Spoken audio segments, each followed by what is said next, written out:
un templo, ¿ok? Entonces, ¿por qué la perspectiva de la Biblia nos habla así? Porque el alma, hermanos, tiene una capacidad. Ahora, ¿cuál cree usted que es la capacidad que tiene el alma de la persona? ¿Qué capacidad tiene una casa? De guardar, cubrir. Guardar, y caben Muchas personas. muchas cosas en una sola cosa. Muchas cosas en una sola cosa. En esta casa hay cocina, hay cuartos, hay implementos, hay baño, hay drenaje de baño, hay columnas que están llenas de cemento, que está una estructura que están llenas de cabillas, que están en un suelo que está lleno de arena, de mallas, de porcelanato. O sea, una casa tiene N cantidad de cosas. Entonces quiere decir que la capacidad de mi alma es una capacidad profunda de guardar en cantidades de cosas que eventualmente son espirituales. Sí. No es que nuestra casa, no, esta semana he hecho baldosa en el alma, no. Esta semana he hecho la placa en el alma, no. Es espiritual. Jesús habla metafóricamente, simbólicamente, para que la gente le pudiese y le pueda entender. Entonces, la capacidad que tiene el alma de guardar. Entonces también mi alma tiene la capacidad de decidir quién es quien gobierna esa casa. ¿Estamos aquí en la iglesia? Amén. Amén. La casa en estos momentos está siendo gobernada por día presente. ¿Quién me gobierna? Ahora, ¿por qué digo tiene la capacidad de gobernarme? No es que Dios me creó para ser manipulado, sino que Dios te creó para ser totalmente una persona guiada bajo una cobertura, transformada bajo una cobertura, bajo una autoridad que está por encima de la tuya. ¿Cuál es esa cobertura? Ese original diseño, lo conocimos, es Dios, la paternidad de Dios. Ahora, si mi alma no desea que la paternidad de Dios me dé cobertura, me gobierne y me guíe, entonces otro va a tomar la posición de Dios. Porque ese es el diseño de Dios en tu vida. Ahora, yo decido, yo tomo la decisión. ¿Por qué digo yo tomo la decisión? Porque sencillamente en tu alma está la voluntad, están las emociones, están los sentimientos. Hablábamos la vez pasada, espíritu y alma son dos cosas muy distintas, aunque estas están intrínsecamente conectadas, mezcladas, pero la Biblia los separa. Cuando es el tema de espiritualidad, la Biblia separa el alma del espíritu, ¿ok? Entonces decir que soy solamente alma es negar la preeminencia del espíritu tuyo, de la existencia de un espíritu que se conecta con Dios, que habla con Dios y que a través de ahí está la intuición, la comunión y está tu conciencia. Pero el alma, mi alma, es donde está mi voluntad, es la que me hace mover. E incluso la Biblia reconoce al hombre por el alma. O sea, muchas veces en la Biblia te vas a encontrar un alma viviente. Entonces, en el alma está la vida. Entonces, en el alma está la existencia de la personalidad del hombre. En el alma está la conducta, porque la conducta depende de emociones y sentimientos y de voluntad. Mi alma es la que decide si hago lo bueno o hago lo malo. Mi alma es la que decide alimentarse de lo bueno y de lo malo. Mi alma es la que decide por quién quiere ser dirigido. Ahora, esto no era así. Este no era el. Si no es Dios quien me gobierna y se sienta, reforma, me dirige, va a venir un espíritu contrario, se va a sentar en ti y desde ahí te va a gobernar. Desde ahí te va a manipular. Desde ahí va a hacer que tú hagas la voluntad del infierno, que es la que te lleva al pecado, que es la que te lleva a los deseos de la carne. Yo concluí en mi estudio del alma y del espíritu que es imposible caminar en el espíritu si no has reformado tu alma. Y para poder reformar mi alma necesito entender todas estas facetas. ¿Quién soy? Tronos, el tema del perdón, el tema de la liberación, el tema de mi mente, el tema de esto, el tema del otro, para yo poder caminar en el espíritu. Porque si no, vas a caminar en Dios con una dificultad. Vas a caminar en Dios queriendo ser espiritual y vas a ser como Pablo en Romanos 7, el conflicto de Pablo. Vas a decir, yo sirvo a Dios con mi mente, pero mi alma está dañada. Él dice, la ley de mis miembros se revela contra la voluntad de Dios. ¿Y cuál es la ley de tus miembros? La ley de tus miembros es la inclinación a los deseos de la carne. Y los deseos de la carne salen del corazón del hombre, porque Jesús dijo, del corazón del hombre sale la fornicación, el adulterio. Entonces del alma es la que se lleva seducidamente a hacer la voluntad establecida por la tentación de Satanás. La tentación no entra de adentro hacia afuera, entra de afuera hacia adentro. Satanás te presenta la tentación y es tu alma la que, seducida por la tentación, inclina, porque tu alma está fragmentada. Ahora, cuando tú reformas tu alma dice, en mí hay un amo, en mí hay un Señor, en mí hay uno que me gobierna, y ese se llama Cristo. Por lo tanto, no puedo pecar. Gloria a Dios. Y el espíritu es el Señor de tu alma, porque el espíritu es el que te va a decir, hey, no hagas esto, porque si haces esto morirás. Amén. Es la voz del espíritu a través de tu espíritu diciéndote, no lo hagas. Pero cuando tu espíritu está muerto, es tu alma la que te habla, esto está bueno, esto está sabroso, no pasa nada. Y te va a llevar a las inclinaciones de los deseos de tu carne, que son las leyes de tus miembros.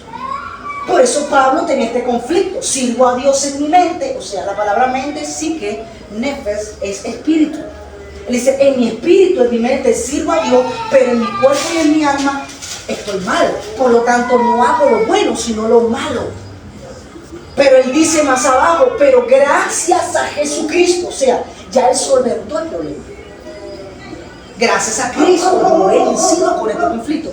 Jesús me ha librado de la ley del pecado y de la muerte. Entonces, Pablo entendió que para vencer el conflicto de su alma necesitaba rendirse en su alma a la voluntad del Espíritu.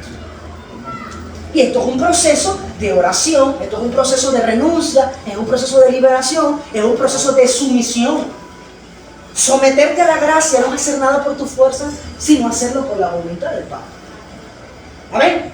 Amén. Entonces, nuestro ser tiene la capacidad de ser domesticado. Tu alma tiene la capacidad de ser domesticada o reformada. La palabra domesticada es lo que usted hace con un animal que viene de la calle, con unas costumbres, con un sistema territorial distinto, con una alimentación desordenada. Hace no pupú en la arena, sino que va y hace pupú en la calle, hace pupú aquí en la sala. Entonces tienes que domesticarla. Ahora, ¿cómo usted domestica a un animal?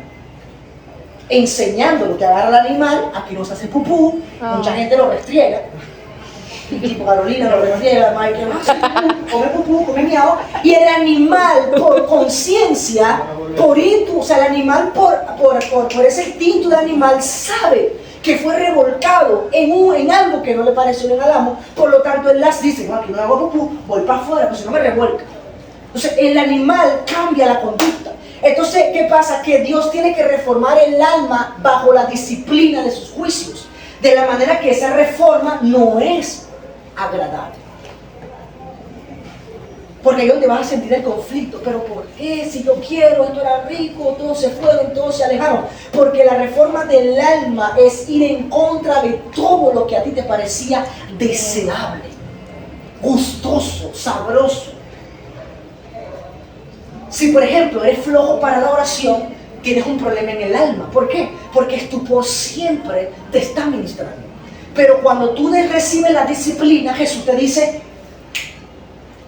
esfuérzate y sé valiente. Entonces tu carne, tu naturaleza no va a querer orar. Te toca inclinarte y rendirte a Jesús para que Jesús te dé las fuerzas para orar. así como muchas otras cosas espirituales. Entonces, tenemos que ser domesticados, reformados. Y si no lo somos, por Dios, algo más malo lo va a hacer. Algo contrario a Dios te va a reformar. Tu espíritu puede ser configurado. Así como usted configura un televisor. Y usted lo pone usted configura el televisor. Así el ser humano se configura por el espíritu. Cuando tú y yo recibimos una configuración a través del Espíritu Santo, todo en tu vida empieza a cambiar. Tu conducta, tu estilo de vida, tu manera de pensar, de hablar, de vivir. Pero cuando tú no quieres recibir la configuración de Dios, no estás siendo controlado por el Espíritu Santo. ¿Estamos aquí en la iglesia? Amén. Amén. Entonces mi espíritu se configura mediante una intensa comunión con el Espíritu.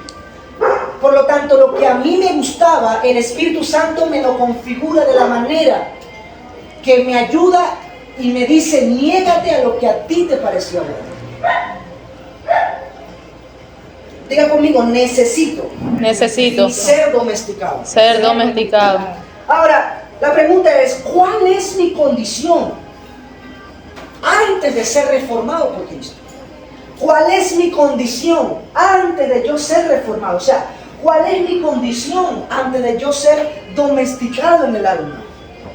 Antes de yo comenzar a entrar en el proceso en que Jesús empieza a despulgarme, liberarme, sanarme de mí mismo. Libérate de ti mismo. En vez de preocuparte por andar queriendo ensanchar otras cosas, por andar queriendo hacer otras cosas, preocúpate por liberarte de ti mismo. Pablo le dice a Timoteo, cuídate de ti mismo.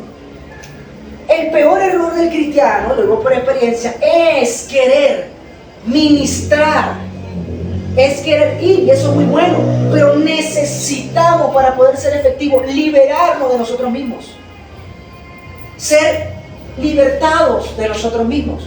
Ahora, ¿por qué digo de nosotros mismos? Porque tenemos un conflicto en el alma. Este conflicto en el alma es lo que nos lleva a ser un día y 3 días espiritual y el resto de los meses no espirituales. El problema del alma te lleva a una caída espiritual cuando no comprendes que necesitas ser liberado en tu alma, sanado, drenado. Necesitas que Jesús se siente en tu casa, que entre en ti a través del Espíritu Santo y desde ahí te gobierne. Jesús hace desde su trono. Ahora, ¿por qué sucede esto? Porque sencillamente no me estoy rindiendo a Jesús.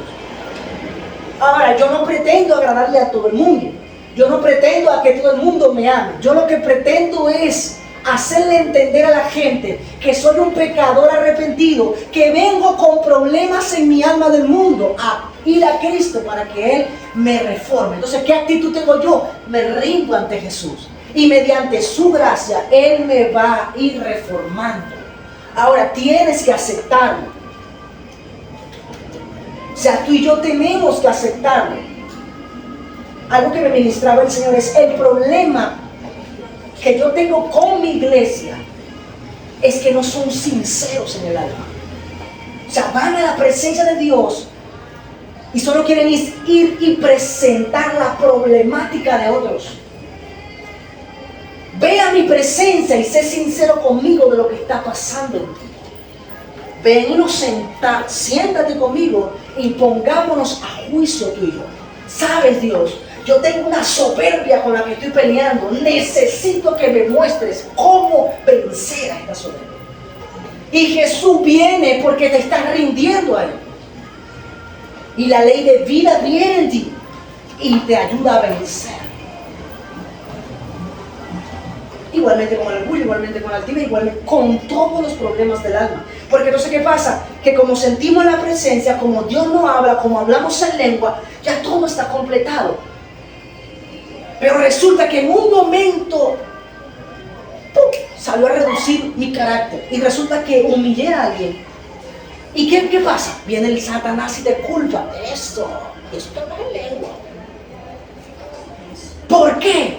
Ahora, cuando tu alma está reformada, eres entendible de que estás en el proceso.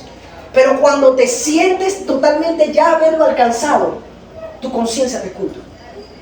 Sencillamente, necesitas entender que aún no te has rendido totalmente. Amén. Te lo digo porque yo vivía eso.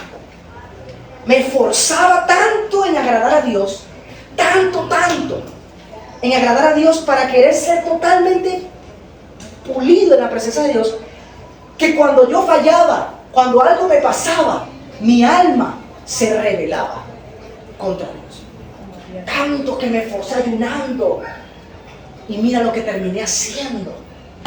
Me dejé llevar por la rabia, o me puse a pelear con fulano, o se me salió una grosería, o etcétera. ¿Qué pasa, Davis? O sea, estás entrando en el espíritu de una manera incorrecta. Necesitas ir a tu alma, condición de tu alma, y ver que necesitas cuidarte de ti mismo. En cuestiones de segundos, con quien tú estabas peleando empieza a ser liberado. Y tú vas a decir, wow, ahora mira, ya hace tiempo que yo no siento esto. No me ministro en esto, no esto. Porque porque aceptaste la gracia del poder de Dios. Ahora, todo esto es un cultivo de oración. Un cultivo de oración. Porque una cosa es que yo te diga a ti, es por la gracia, y tú el día de mañana, como es por la gracia, te sientas a esperar que Dios te reforme. No la taza de café, no. Necesitas cultivarlo en oración. Cultivarlo en oración. Ahora, el paso para ir venciendo estas áreas es el arrepentimiento. El arrepentimiento. Necesitamos constantemente una actitud de arrepentimiento y de sinceridad delante de la presencia de Dios. No podemos ignorar las luchas. Dice la palabra, no deis lugar al diablo. Pablo lo dijo. No pretendo haberlo alcanzado todo. Pablo tenía problemas de conducta. Pablo tenía problemas, circunstancias, procesos, que quién sabrá Dios cuántas cosas Pablo no quiso hacer en la carne, molesto en esto. Pero Pablo comprendió, aprendió a someter su alma al Espíritu Santo. Por lo tanto, fue un hombre que caminó en el Espíritu. No te dejes llevar por los impulsos de tu alma. ¿Quién te está gobernando? Ahora, ¿cuál era mi condición antes de empezar la reforma? Mi condición era una naturaleza. Era mi condición. Una naturaleza. ¿De qué? ¿De qué es esa naturaleza? ¿De qué cree usted que es esa naturaleza? Pecado. Del pecado, obvio. ¿Cuál es la condición mía? Pone fácil, un indigente que van a llevarlo para allá, para un centro de rehabilitación. ¿Cuál es su condición? Suciedad, trastorno, el tipo anda loco, trastorno, el vicio lo tiene loco. Y cuando lo llevan a una sociedad de refugio, cristiano o no cristiano, el hombre comienza a reformarlo. Y a ese indigente le pasa. Muchos se van y se escapan del refugio, pero otros soportan y salen transformados. Entonces, si alguien terrenal lo puede hacer como un loco de la calle, ¿cuánto no más el Espíritu Santo